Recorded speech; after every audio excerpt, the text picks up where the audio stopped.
प्रगतीच्या वाटेने जाऊया साथीने, एका मुखाने हो बोला राष्ट्रवादी पुन्हा। आवाज कोणाचा, आवाज जनतेचा, दाही दिशातून घुमला राष्ट्रवादी पुन्हा।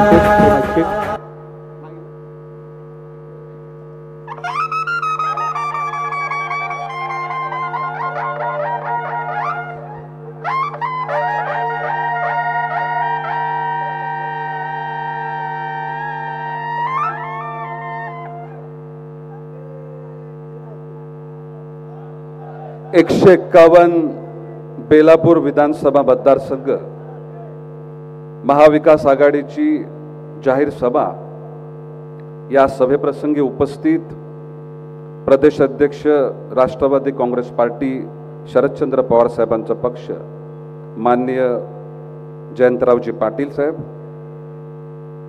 खासदार कार्याध्यक्ष राष्ट्रवादी काँग्रेस पार्टी शरदचंद्र पवार साहेबांचा पक्ष माननीय सुप्रियाताई सुळे, खासदार संजयजी दिना पाटील, खासदार निलेशजी लंके, खासदार सुरेश बाळामामा म्हात्रे,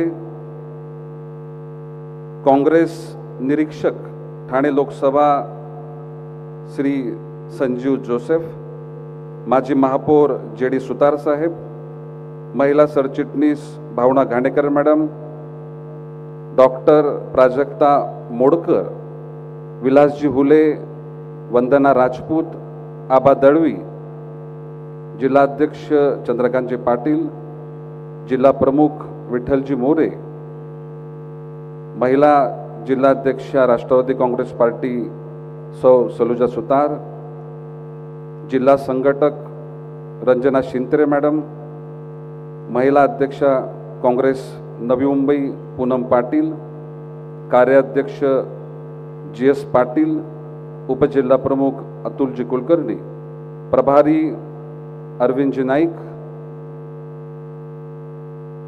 व्यासपीठावरील उपस्थित सर्व मान्यवर, उपस्थित माजी नगरसेवक, महाविकास आघाडीचे सर्व पदाधिकारी कार्यकर्ते, उपस्थित पत्रकार बंधू आणि भगिनींनो, सर्वप्रथम आज महाविकास आघाडीचा मी उमेदवार आणि माझ्या जाहीर सभेकरता सर्व मान्यवर, महाविकास आघाडीचे सर्व पदाधिकारी कार्यकर्ते, नवी मुंबई बेलापूर मतदारसंघातील सर्व नागरिक, आपण सगळे आपलेपणानं उत्साहानं उपस्थित राहिलात त्याबद्दल मी आपल्या सर्वांचं मनपूर्वक स्वागत आज या सभेच्या प्रसंगी करतो।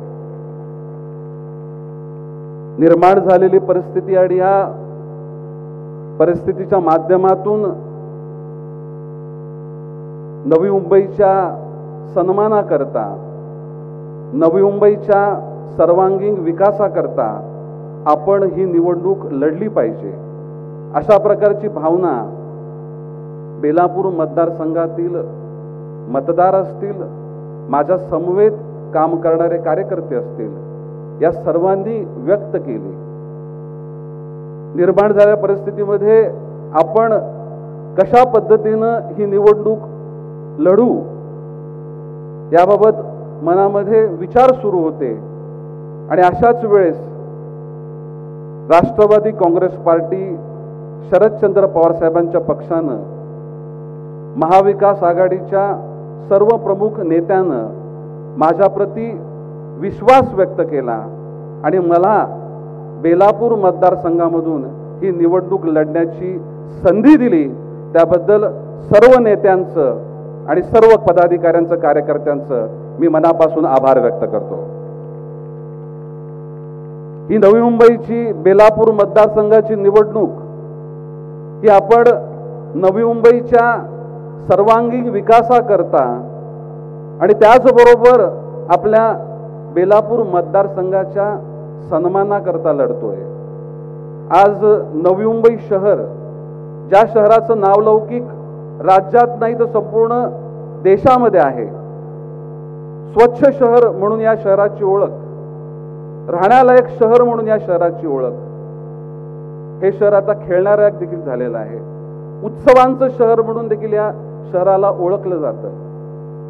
या शहराच्या प्रत्येक टप्प्यामध्ये या शहराची डेव्हलपमेंट होत असताना, या शहराचा विकास होत असताना या शहराला खऱ्या अर्थानं पाठबळ देण्याचं काम कोणी केलं तर ते आदरणीय शरदचंद्र पवार साहेबांनी केलं. हे आवर्जून या गोष्टीचा उल्लेख केलाच पाहिजे. आज सगळ्यांनी पाण्याच्या विषयी आपलं मत व्यक्त केलं की आपल्या शहराचं पाणी इतर शहरांमध्ये घेऊन जाण्याचा प्रयत्न, षडयंत्र रचलं जातं. ज्यावेळेस हे शहर निर्माण होत होतं त्यावेळेस या शहराला पाण्याची अडचण भासेल, या शहराच्या नेतृत्वानं जेव्हा आपण एखादं डॅम विकत घेतलं पाहिजे अशा प्रकारचा विचार पुढे आल्यानंतर त्या कालखंडामध्ये खरं तर जलप्राधिकरण डिपार्टमेंट असेल, MGP असेल, हे डिपार्टमेंट पाणी विकत असतात, डॅम विकत नाही. परंतु एक महानगरपालिका चांगलं काम करते. मुंबईला पर्याय म्हणून नवी मुंबई शहराची निर्मिती झाली आहे. या भारतातल्या प्रत्येक राज्यातला, प्रत्येक प्रांतातला, महाराष्ट्रातला प्रत्येक गावातला, जिल्ह्यातला व्यक्ती या नवी मुंबई शहरामध्ये आहे. आणि या शहराचा जर सर्वांगीण विकास करायचा असेल तर पाण्याची समस्या ही दूर झाली पाहिजे. आणि त्यावेळेस स्वर्गीय RR पाटील साहेब आबा यांनी आपल्याला मदत केली आणि त्यामध्ये देखील आपलं काम होत नव्हतं. आणि त्यावेळेस महत्वाची भूमिका ही पवार साहेबांच्या माध्यमातून बजावली गेली. फक्त हा पाण्याचाच विषय नाही, नवी मुंबई महानगरपालिकेच्या प्रगतीमध्ये प्रत्येक विषय. आज नवी मुंबई महानगरपालिकेचं हेड ऑफिस आपण बघतोय की ज्या हेड ऑफिसमध्ये सगळ्यात जास्त सेल्फी काढल्या जातात, या हेड ऑफिसचं देखील प्लॉट मिळत असताना नवी मुंबई महानगरपालिकेला एवढ्या मोक्याच्या जागेवर प्लॉट कशाला हवाय? एखाद्या पाठीमागच्या ठिकाणी आपण प्लॉट घ्या, अशा प्रकारची चर्चा सुरू असताना सिडकोने देखील असंच आपल्याला सांगितलं. परंतु नाही, नवी मुंबई शहर चांगलं काम करतंय, त्यांना हेड ऑफिस बनवायचं आहे तर त्यांना चांगली जागा मिळाली पाहिजे. त्यावेळेस देखील ही जागा मिळत असताना या जागेची किंमत 100 कोटी ही सिडकोने सांगितली गेली. नव्या मुंबईतल्या नेतृत्वानं विनंती केली की हे महानगरपालिका आहे, काय कोणाला प्रायव्हेट व्यक्तीला हा प्लॉट नको आहे. ऐतिहासिक निर्णय झाला. आदरणीय पवार साहेबांच्या माध्यमातून 1 रुपये नाममात्र दराने आपल्याला हेड ऑफिसचा प्लॉट मिळाला. आज दशरथ भगत साहेबांनी, विठ्ठल मोरे साहेबांनी ज्या गोष्टीचा उल्लेख केला, हॉस्पिटल सर्वांना हवंय. कोविडच्या कालखंडामध्ये आपले सर्व कार्यकर्ते झटत होते, आपल्या कर्तव्याची पूर्ती करत होते. अशा कालखंडामध्ये नवी मुंबई महानगरपालिका सिडको, जी सिडको नवी मुंबईमधील प्रकल्पग्रस्तांच्या जागा विकून त्या ठिकाणी मोठी झाली, या कोविडच्या कालखंडामध्ये पहिला जर मदतीचा हात कुठल्या शहराला द्यायचा तर तो नवी मुंबई शहराला द्यायची गरज होती. अशा वेळेस आपल्या शहरातले, आपल्या सिडकोचे पैसे इतर शहरामध्ये दिले गेले. परंतु अशाच परिस्थितीमध्ये जर आपल्या शहरामध्ये हॉस्पिटल बांधायचं आहे, मग ते नवी मुंबई शहरातल्या लोकांच्या कररूपी पैशातून कशा करता? हॉस्पिटल बांधून द्यायचं आहे तर ते सिडकोनं बांधून दिलं पाहिजे. 1000 कोटी खर्च सिडकोनं केला पाहिजे आणि तो चालवण्याचा खर्च हा राज्य सरकारनं केला पाहिजे. गोष्ट बाजूलाच राहिली. परंतु आपल्या आमदारांना काय केलं की जो खेळायचं मैदान होतं ते मैदान सिडकोनं 50 कोटीला महानगरपालिकेला विकलं. आणि त्याबद्दल जेव्हा कोणी बोललं त्यावेळेस लोकांवर टीका केली गेली. शहराचा DP बनत असताना आज आपल्या शहराची लोकसंख्या जवळपास 18 लाख आहे. पुनर्विकास ज्या पद्धतीनं, ज्या गतीनं सुरू झालाय, येणाऱ्या 5 वर्षामध्ये नवी मुंबई शहराची लोकसंख्या ही 28 ते 30 लाख होईल. 10 वर्षामध्ये ही लोकसंख्या 40 लाखाच्या आसपास जाईल. या शहराचं नियोजन करत असताना ज्या नियोजनामध्ये आदरणीय पवार साहेब असतील, पंतप्रधान मनमोहन सिंगजी असतील, यांच्या माध्यमातून JNRM स्कीम संपूर्ण देशामध्ये लागू झाली आणि त्याचा खूप मोठा फायदा हा नवी मुंबई महानगरपालिकेला झाला।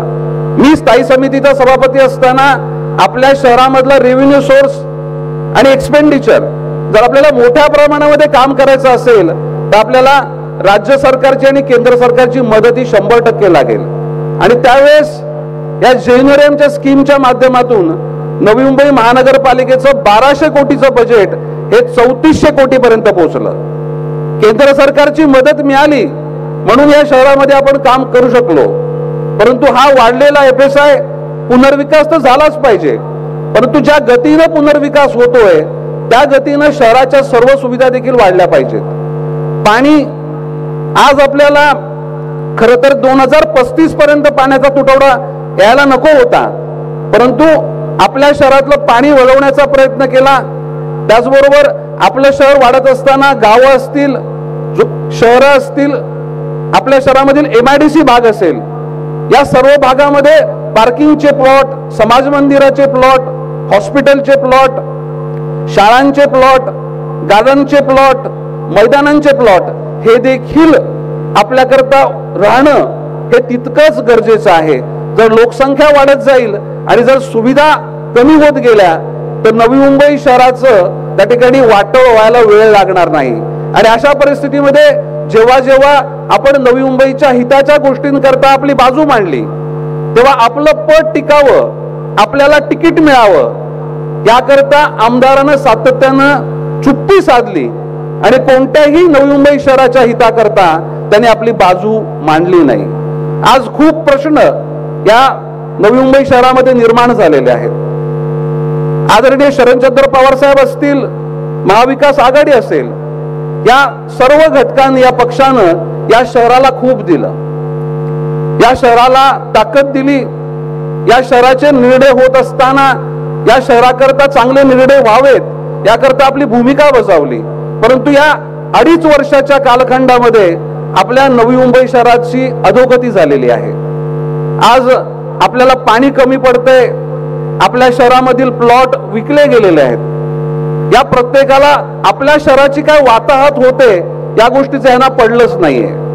यांना आपलं त्या ठिकाणी महत्व वाढवायचं आहे आणि अशा परिस्थितीमध्ये ज्या घटकानं आपल्या शहराला बळ देत असताना आपल्या 2025 आणि 30 पर्यंत आपल्या शहराचं इन्फ्रास्ट्रक्चर चांगलं राहावं, आपल्या शहरामध्ये चांगल्या सुविधा राहाव्या याकरता ज्यांनी बळ दिलं अशाच त्या ठिकाणी छत्रछायेखाली पुन्हा मला काम करण्याची संधी मिळाली हे खरोखर मी माझं भाग्य समजतो। आज मी महाविकास आघाडीच्या सर्वच नेत्यांसमवेत, महाविकास आघाडीचे नवी मुंबई स्तरामधील सर्वच पदाधिकारी, कार्यकर्ते यांचं देखील मी तेवढंच आभार व्यक्त करेन। ज्या पद्धतीनं माझ्या समवेत आलेले कार्यकर्ते काम करतायत त्यांच्याच खांद्याला खांदा लावून शिवसेना, उद्धव साहेबांचा पक्ष असेल, काँग्रेस पक्ष असेल, राष्ट्रवादी पक्ष असेल, सर्व मित्र पक्ष असतील, यांनी देखील खूप कष्ट घेतलेले आहेत। निर्धार मिळाल्यानंतर आपला उमेदवारी अर्ज भरला गेला, त्यावेळेस भेटलेला उत्स्फूर्त प्रतिसाद, आपल्या रॅल्यांमध्ये ज्या पद्धतीनं तिन्ही पक्षाचे सर्व कार्यकर्ते सम्मिलित होत आहेत, नक्कीच या सर्वांच्या मनामध्ये एक गोष्ट आहे की यावेळेस योग्य परिवर्तन निश्चित होणार आहे। ही गोष्ट या सर्व गोष्टीमुळे आपल्याला कळते। आज जयंत पाटील साहेब आणि सुप्रियाताई सुळे, निलेश लंके अनेक मान्यवर आज आपलं मनोगत आज व्यक्त करणार आहेत। मी एवढंच आपल्याला सांगेन की येणाऱ्या 20 तारखेला नवी मुंबईच्या सन्मानाकरता, नवी मुंबईच्या विकासाकरता आपण सगळेजण आजपर्यंत जो प्रयत्न सुरू ठेवला त्याच्याहून अधिक प्रयत्न आपण 20 तारखेपर्यंत सुरू ठेवत आपल्या महाविकास आघाडीच्या उमेदवाराला यशस्वी कराल असा विश्वास व्यक्त करतो। धन्यवाद। जय हिंद, जय महाराष्ट्र। धन्यवाद साहेब। महाविकास आघाडीचे लोकप्रिय अधिकृत उमेदवार संदीप गणेश नाईक यांना 4 नंबरचं तुतारी वाजवणारा माणूस चिन्हासमोरील बटन दाबून प्रचंड बहुमत